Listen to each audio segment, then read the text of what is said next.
yeah, I originally saw this movie a few months ago in February, and it's taken me this long to do a review. Yeah, it's been about a year since I first tried to start this whole YouTube thing and do videos out so far. Yeah. Well, let's get to it.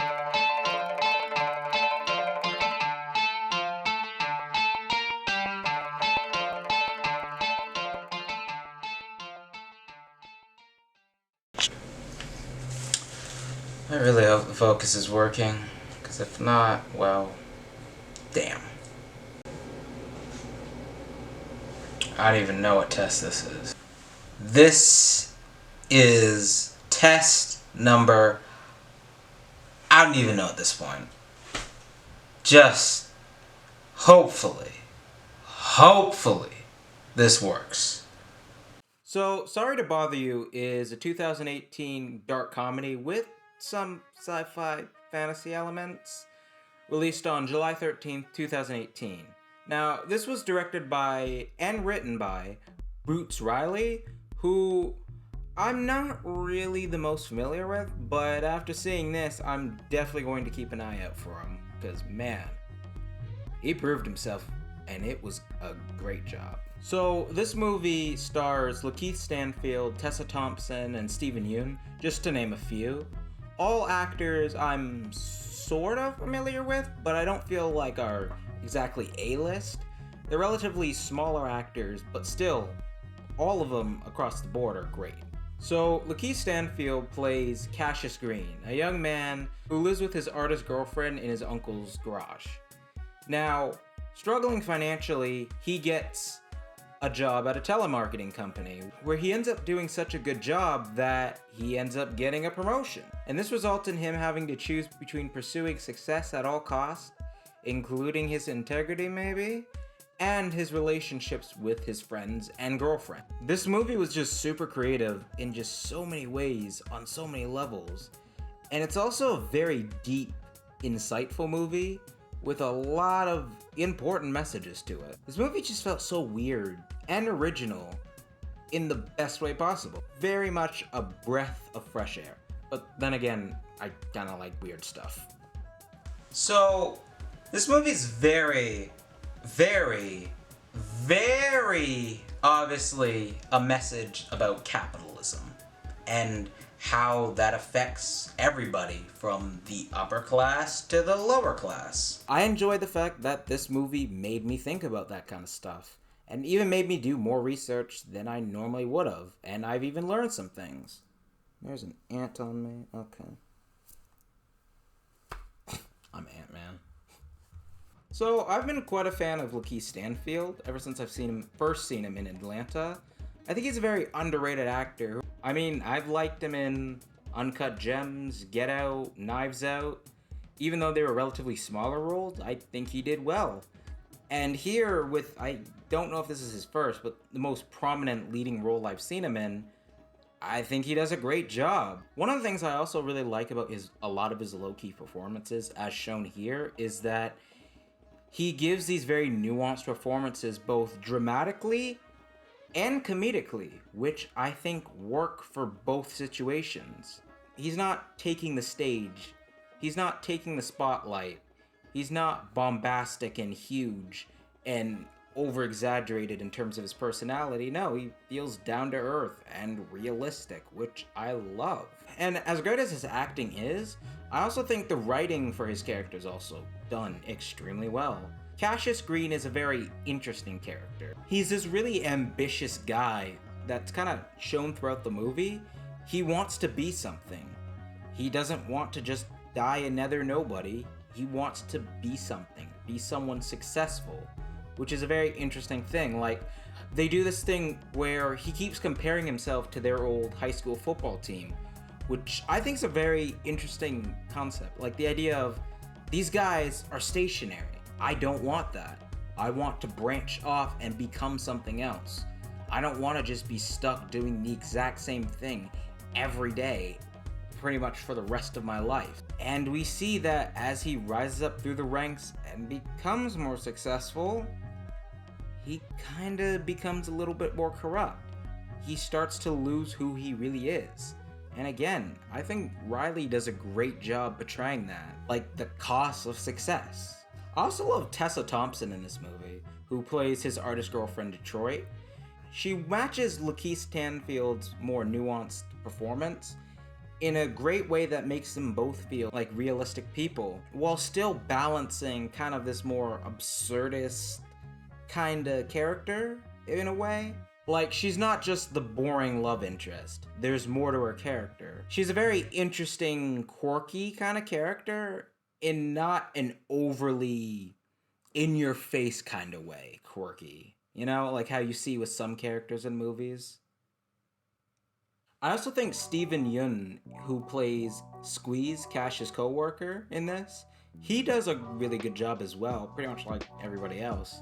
He's trying to organize a union so that everybody else in the company can get paid fairly. He's a little bit of a mysterious character, but a good one. Then there's also Armie Hammer in this, who I also think did a great job. He plays a wealthy asshole CEO of this big, huge corporation that's kind of almost like taking over America. Yeah.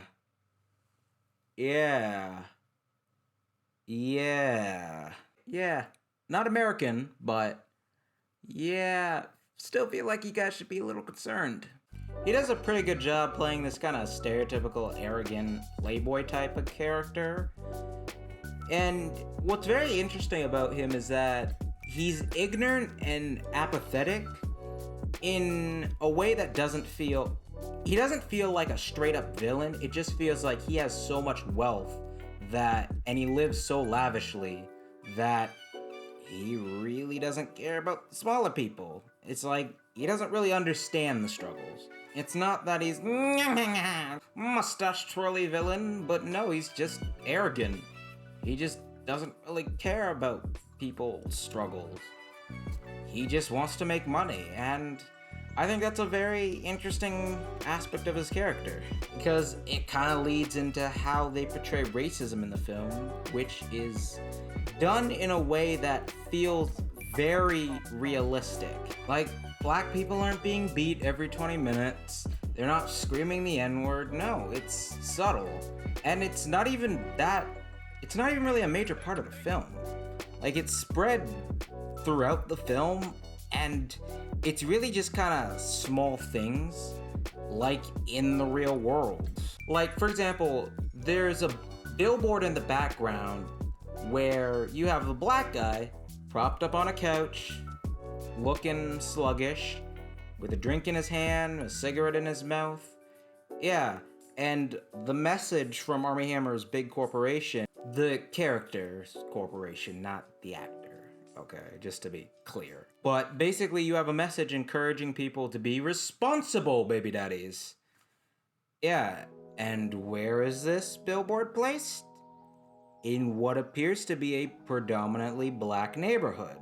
I kind of took this as a metaphor for how some of the media will portray black people, and minorities in general, in a more toxic light, and how this is kind of a way of oppression in that it invokes a feeling of shame and self-consciousness among a lot of these communities affected, and a lot of, especially like young people who see this. Another example of how they portray racism in this film, again using Armie Hammer's character of Steve Lift, is the way his character perceives or talks about black people. It's racism, but it's that type of racism that kind of almost disguises itself as kind of a compliment in a way. It's basically the whole thing of like, oh wow, black culture's so cool. You guys got like gangsters, hood music and all that, living the dangerous life. It's like, well, okay. But that's not a majority of black people, I dare say. You know, it doesn't come from a place of hate, but more so ignorance. Which I'm really glad Riley tackled this and executed it as well as he did. Because speaking personally, that's something I can relate to, is where people go, wow, man, black people are so cool. It's like, okay. Yeah, sure. You know, it's that kind of thing. And just for context's sake, we don't really love that.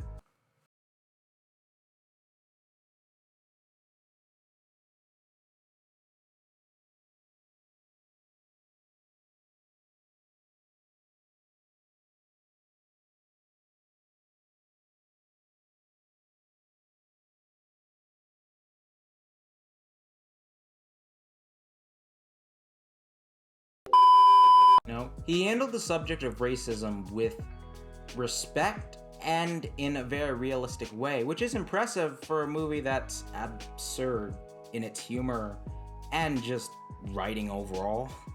Like, hats off to him, honestly. So another actor who I thought did a really good job in this is Omari Hardwick, who I'm not really the most familiar with. Like, I think this is the only thing I've seen him in, because I know he's in Power and Army of Dead, I believe, but both of those I haven't seen yet.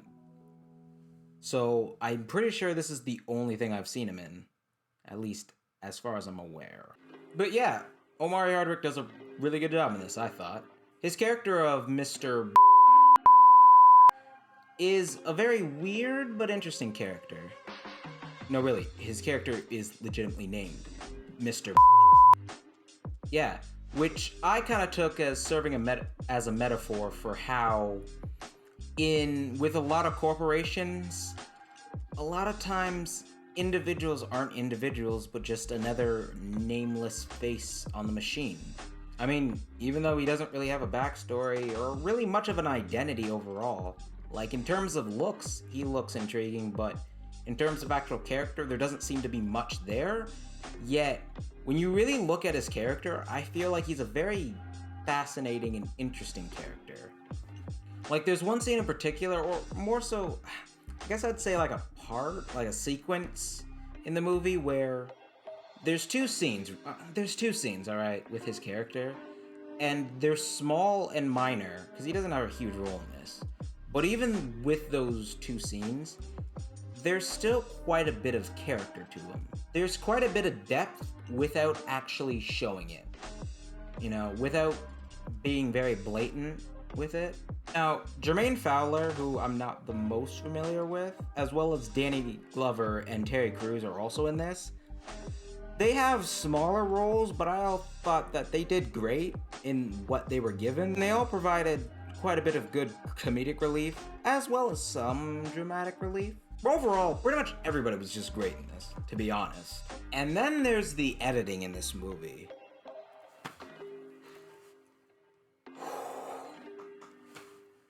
I loved the editing in this movie. Man, this movie had so many creative things about it that made me just love it, you know? Like, for example, there's this really cool scene between Detroit and Cash, as he's called in the film. Alright, there's a really cool scene where they're kind of in a room together and they're, you know, making out. And around them, the room's changing while they're kind of remaining the same, pretty much. And it's done in almost like this stop-motion practical way. Like, I don't know if they used digital effects or it was actually practical, but however they did it, it looked great. And I'm actually really intrigued to know how they did it, to be honest. There's also scenes where they'll transition from one scene to another through dialogue in a very smooth way. Like they'll connect the two scenes by by making it feel realistic. I don't know how to put it really. For example, Cash finishes doing one thing, and then he just turns and is like, really? You gonna do that? With no real context, until it cuts to a completely different scene and we see this other person doing exactly that. And I just kind of smiled like, that's creative, you know? Like, I don't really see that often in movies. So I really like that. I think one of my favorite editing / effects moments, or things I guess, is how they visually represented the telemarketing scenes between Cash and the customers by doing this thing where they'd have Cash at his desk, basically crash into their homes as if, like, literally, with the effect. And it kind of served as a metaphor for him literally crashing into their homes and their lives. I thought it was a really cool and clever thing to do that just added a little extra detail, you know? A little extra sauce, you know? Just a little bit, just to add a little taste, enhance it just even more. Another one of the many creative things that they do, probably one of my other favorites, is the whole concept of the white voice. I loved it. They get some white actors to portray the white voice of some of these black characters, and I thought it was it's really genius in my opinion. I loved it, man. I don't want to give anything away because I feel like the cameos there they're great. And I think they're also pretty fun to like figure out who's who or like which voices belongs to which actor. Now, okay. There's a twist in the movie, or more so the movie takes a turn that I didn't see coming and completely caught me off guard. Yeah. It's very surreal. It takes a complete 180 that, honestly, I was not expecting. The point where I was like, where the hell did this come from? What the hell am I watching right now? Because that's the thing is, I've seen like in terms of like the genre, it was listed as, a science fiction fantasy. And I was like, what? And as I'm watching throughout most of the movie, I'm like, I was like, I guess it's science fiction because it takes place in the future, I guess. But, I mean, okay, that does qualify as science fiction, I guess, so, okay. But no, it is this twist that makes it very much science fiction and fantasy. That said, I love the twist. It took me a minute or two to adjust, but as outrageous and absurd as this twist was, I enjoyed it overall, man. It was a really creative twist that honestly really fit with the movie. Like, it's really one of those twists that you want to watch with other people to see their reactions. Because it's such a what the hell kind of twist. But again, it's great and it really fits the tone and message of the movie when you look at it again in the end. Also, just to touch on some of the special effects in the movie, all I'll say is the special effects that were in the movie I thought were good. There's not really much else to them in my opinion. Like, they were good for the budget, basically. I also like how they do this thing where he has this picture of his dad and it kind of continuously changes throughout the film. I couldn't quite put my finger on what that was a metaphor to, but I still liked it. It was just a cool little detail. Assuming it was a metaphor for anything and not just a cool gag, I don't know. Tell me what you think in the comments below. So overall, I thought this was just a fantastic movie across the board. I also just wanted to give a huge shout out to just the soundtrack in this, because I thought the music in here was great. Like, honestly incredible. And I think Boots Riley and his band did it themselves, if I'm not mistaken. I believe The Coup. But yeah, I love the music in here. Just wanted to add that. It was creative, original, hilarious. I thought the dramatic scenes were also done very well. Overall, across the board, I love this movie, and this movie's definitely earned its spot in my collection of favorite movies. And I'm honestly going to keep a lookout for Boots Riley because, man, he proved himself with this. So, I think at the end of the day, I think I'm going to give this movie, honestly, I think it's a 9. Like, this is, I love it. I love it. This stuff that inspires me. The stuff that's original and creative. The stuff that makes me want to be a filmmaker.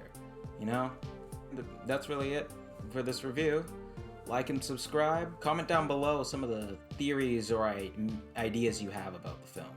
Because I'm really curious, because there's a lot of deep stuff and a lot of metaphors. Like, I caught a references as well. Like, I caught a reference to what I presume is probably like the whole Kylie Jenner Coca-Cola incident. But I know there's just like a sleuth of things that you could pick from.